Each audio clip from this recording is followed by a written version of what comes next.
So this is the lens I was looking through in 1992, and that was the by then the decade-old AIDS epidemic. So I defended my PhD thesis on November 14th, 1991, exactly 1 week after Magic Johnson was found to have been infected with HIV. So at that time, the treatment paradigm was to wait until people really were quite ill and had lost much of their immune response. And my PhD thesis said the target wasn't the T cell, the target was the monocyte macrophage, and really it was the overturning of a decade-long dogma, which turned out to be wrong, and in thinking about the cellular mechanisms of pathogenesis that really changed the entire paradigm for treating this disease. And at that time, you know, really what we learned from the AIDS epidemic was the impact that the politics has on scientific research. And so we, throughout our studies, throughout our careers, we were aware of the band played on. You know, this book, The Band Played On, it was turned into a movie. It really tells you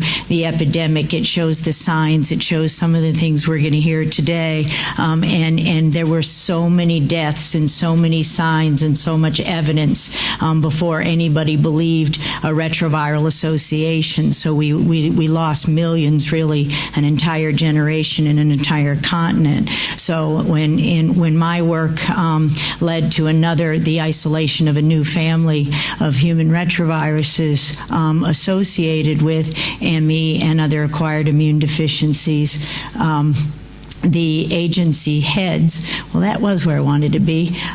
The agency heads here, Suzanne Vernon, a long time CDC, Centers for Disease Control employee, said agency heads are scared to death if XMRV works out.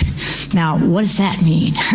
I've thought about this. Actually, a patient took this screenshot and sent it to me quite a bit of time later. Well, why were they scared to death? Well, because in 1992, 1 million Americans were infected with HIV/AIDS, and in 2010, essentially all of the studies, and I mean the negative studies that failed to show this association, whether they were done accurately or not, it doesn't really matter. But what every single study showed was between 3.75% and 7% in the healthy controls.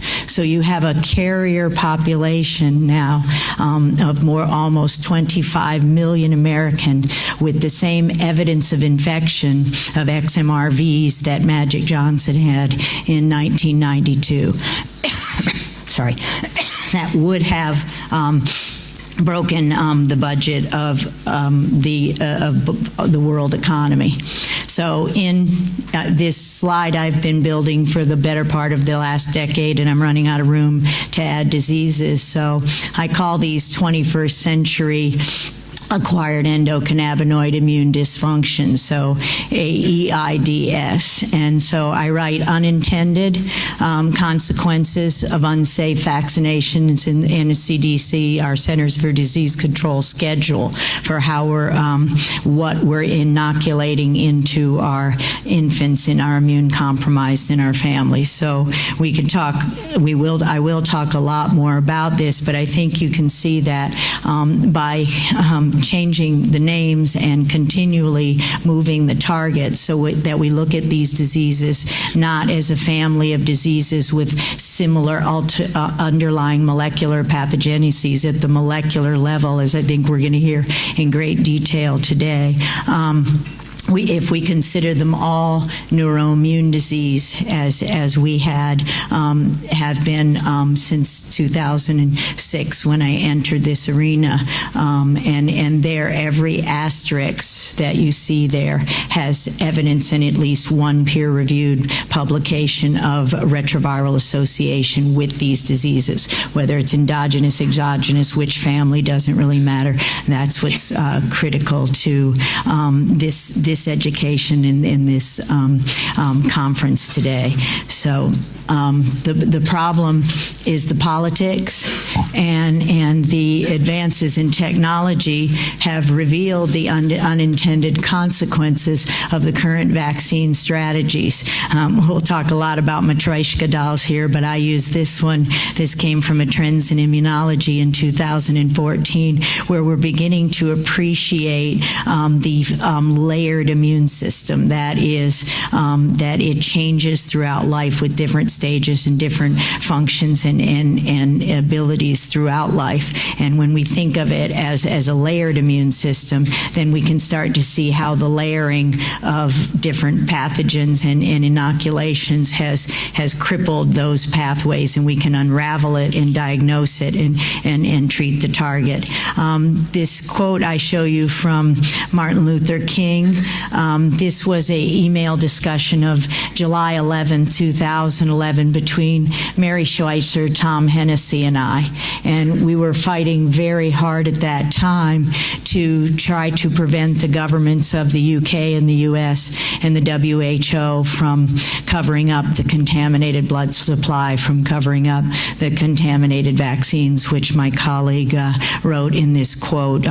This came from my AIDS colleague, Ben Burkout, and in January of 2011, only a few months after Suzanne Vernon was so worried about things working out, he said one of the most widely distributed biological products that frequently involve mice or mouse tissue, at least up to recent years, are vaccines, especially those against virus. So the idea that we transmitted these to the human race through vaccines is not without a sound biological basis, and unfortunately we found it happened to the tune of 25 million Americans. So what Mary Schweitzer gave me this quote all the way back then, and it came from Martin Luther King following his freedom march from Selma to Montgomery, Alabama, in the mid-'60s. And I think of Tom when I say this quote, and we said, I know you're asking today, how long will it take? And I come to you this afternoon, however difficult the moment, however frustrating the hour, it will not be long, because truth crushed to the earth will rise again. How long? Not long. No lie can live forever. How long? Not long, because they will reap and we shall reap what we sow.